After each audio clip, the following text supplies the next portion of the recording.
Private equity funds are investments where limited partners pay in over a decade and get paid out at the end when it's liquidated.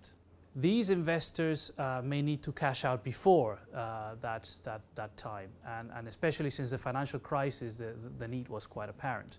And a secondary market has developed since the crisis especially, whereby limited partners can cash out and these investments can be taken over by investment houses, by other funds specialized in buying off this market. The question we address in this research is what is the risk faced by the limited partners when they exit early this investment.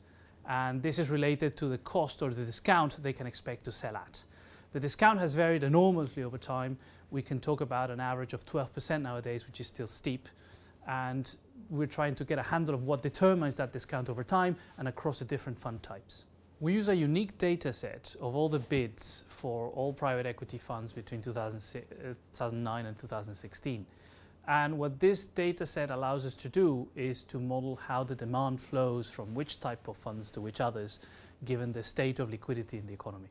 We find that in times when liquidity, aggregate liquidity is shrinking in the economy, then demand for most funds dries out, except for the small funds and the young funds. Young funds are especially risky for limited partners because the capital they expect to pay in over the next decade hasn't been done so. Despite this increase in demand for the young funds in times of low liquidity, what we observe is that the bids are lower for the same valuations. This is because, despite the increase in demand, there is pressure from the LP side to sell these positions. The main takeaway of this study is that about a quarter to a third of the discounts we see can be attributed to the variation in the state of liquidity in the economy. And therefore, LPs can use this, can monitor the state of aggregate liquidity to estimate the cost of cashing out.